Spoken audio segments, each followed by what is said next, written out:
အားလုံးပဲမင်္ဂလာပါဒီနေ့ဗီဒီယိုမှာဗန်မန်ရဲ့ကိုဆေးကိုပြန်ပြီးတဲ့ comment issue တစ်ခုကိုပြောပြပါမယ်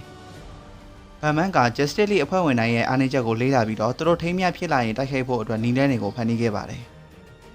စူပါမန်ကိုတိုက်ခိုက်ဖို့အတွက်သူ့ရဲ့လူတွေပေါ်အလျှော့ပေးတတ်တဲ့စိတ်ကိုအသုံးပြုပြီးတော့ Kryptonite နဲ့တိုက်ခိုက်မှာဖြစ်ပါတယ် Green Lantern ကိုတော့သူ့ရဲ့စိတ်ကိုကစားပြီးလက်စွပ်နဲ့မထိတ်တန့်မှုထင်အောင်လုပ်မှာပါ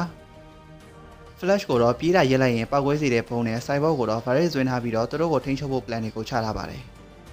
Justice League 2မှာ Superman က Batman ကိုထိန်းဖို့ plan ကိုမေးတဲ့အခါမှာ Batman က Justice League ကိုယ်တိုင်ပဲလို့ဖြေခဲ့ပေမဲ့တကယ်တမ်းကသူ့အတွက် plan ကသူ့ကိုယ်တိုင်ပါပဲ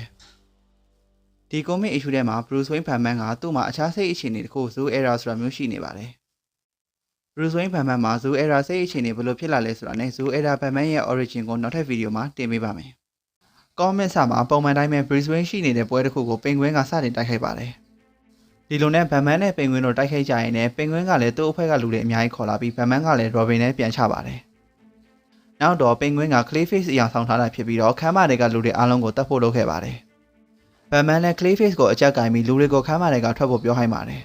။အဲ့ဒီအချိန်မှာပဲ Villain တွေကတယောက်က Robin ကိုတနက်နဲ့ပစ်လိုက်ပြီးထိသွားတာကြောင့် Batman ကလည်း Robin ကိုချီပြီးပြေးထွက်သွားပါတယ်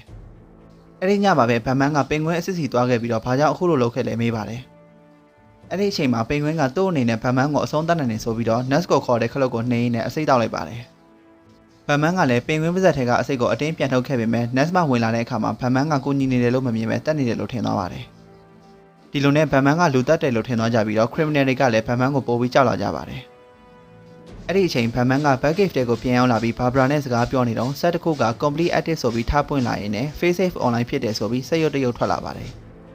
တစ်ဖက်မှာ Batman ကလည်းပင်ဂွင်းအကြောင်းကိုကြည့်နေတော့ Faces ကအနောက်ကနေပြီးတော့စတင်တိုက်ခိုက်ပါတယ်။တိုင်ပေါင်း900ကျော်တက်ထားတဲ့ Batman ကလည်းတိုက်ခွက်အစုံနဲ့တိုက်ခိုက်ပေမဲ့ Faces စက်ရုပ်က Batman ရဲ့တိုက်ခွက်တွေကိုအေးဆေးကာနိုင်ပြီးတော့ Batman အပေါ်လည်းအသာစီးရနေပါတယ်။ Batman တယောက်လည်းဘလို့ချာချာမနိုင်ဖြစ်နေခဲ့ရင်လည်းမခံနိုင်တော့တဲ့ဆို Batman ရဲ့အကျဉ်းဆုံးတိုက်ခွက်ဖြစ်တဲ့ထွက်ပြေးတဲ့တိုင်ခွက်ကိုဗတ်မှုပြီးတုံးပြီးထွက်ပြေးဖို့ကြိုးစားတဲ့အခါခဏတာလွတ်သွားပါတယ်။အဲ့ဒီအချိန်မှာ Barbara ကဘာဖြစ်တာလဲမေးနေတဲ့အချိန် Batman ကလည်းငါတို့ရဲ့ရန်သူအစ်စ်ကစက်ရုပ်ပဲလို့ရှင်းပြနေတဲ့အချိန် Faces ရောက်လာပြီးတော့ဆက်ပြီးတိုက်ခိုက်ပါတယ်။ Faces က Batman ကို volleyball ပုတ်လို့အေးဆေးပုတ်နေပါတယ်။ Batman နဲ့မရတော့ဘူးငါပြေးမှရတော့မယ်လို့အော်ရင်းနဲ့ထွက်ပြေးတိုင်းခွက်ကိုထပ်ပြီးသုံးပါတယ်။ Batman ရဲ့ထွက်ပြေးတိုင်းခွက်ကိုကျိုးနဲ့ပြေးဖို့လုပ်နေတဲ့အချိန်မှာ Faces ကဖန်ဆွဲလိုက်ပြီးတော့အဝိရှော်သလိုလုပ်လိုက်ပါတယ်။အဲ့ဒီအချိန် Batman ရဲ့တပည့်ကျော်တွေဝင်ပြီးကူခဲ့ပေမဲ့တယောက်ပြီးတယောက်ခဏချင်းခံနေရပါတယ်။တစ်ဖက်မှာလည်း Batman ကို Robin ကကားပေါ်တင်သွားတော့နိုင်ဝင်းကဝင်လာပြီးတော့ Batman ကိုပြေးလို့ရအောင်ကူပေးလိုက်ပါတယ်။ဒါပေမဲ့ Faces ကနိုင်ဝင်းတို့အဖွဲ့ကိုခဏလေးနဲ့အနိုင်ယူလိုက်ပါတယ်။ဒီလိုနဲ့ Gotham City ရဲ့ hero တွေလည်းကြာဆုံးသွားပါပြီ။ Batman တို့လည်းနောက်ထပ် Batcave တစ်ခုလည်းဝင်ပြေးကြရင်လည်း Batman က Faces ဆိုတဲ့နာမည်ကိုသူကြားဘူးကြောင်းပြောပါတယ်။ဒီလိုနဲ့ Batman က Batsuit ကိုချိုးရင်းနဲ့ကိုတစ်ခုတည်းဝင်သွားရင်ဒီလိုကိစ္စကိုလုံးနိုင်တာကသူတယောက်ပဲရှိနိုင်ကြောင်းသတိထားမိသွားပါတယ်။ဒီလိုနဲ့ Batman ပြန်ထွက်လာတော့ခရဲရောင်နဲ့အနီအောင် Batsuit ကိုဝတ်ထားပြီးတော့ Batman Suit Era အဖြစ်ပြန်ထွက်လာပါတယ်။အဲ့ဒီအချိန်မှာ Faces ရောက်လာပြီးတော့ Batman ကလည်း Micro Rocket နဲ့တိုက်ခိုက်ရင်ခဏတာ Faces ဘက်ကလွတ်သွားရင်အခန်းတစ်ခုမှာပုံနေလိုက်ပါတယ်။ Faces ကဝင်းအိမ်ကိုပတ်ကြည့်နေတော့ Batman Suit Era ထွက်လာပြီးတော့ဆက်ပြီးတိုက်ခိုက်ပါတယ်။ Batman Suit Era ရဲ့စိတ်ထဲမှာ Batman Bruce Wayne ကလည်း Faces ကိုပိတ်ဖို့အတွက် Suit Era ကိုထုတ်ခွင့်ပေးတာဖြစ်ကြောင်းပြောရင်းနဲ့ Batman နဲ့အချင်းချင်းရင်ဖြစ်ကြပါတယ်။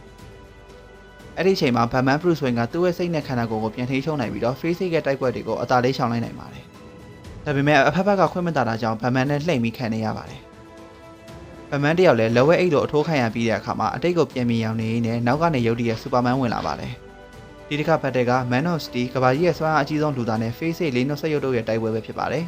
။ဒီ Batman comic ကိုဒီနေရာမှာပတ်ဝန်းနေနဲ့ခဏလေးရထားချင်ပါတယ်။သဘောကျတဲ့သူများရင် event ပြီးရထိဆက်တင်ပေးပါမယ်။ဒီ Batman event ကအခုနာမည်ကြီးနေတဲ့ DC ရဲ့ Absolute Universe ရဲ့အစပဲဖြစ်ပါတယ်။ကြည့်ပေးတော့အားလုံးကိုကျေးဇူးများကြီးတင်ပါတယ်။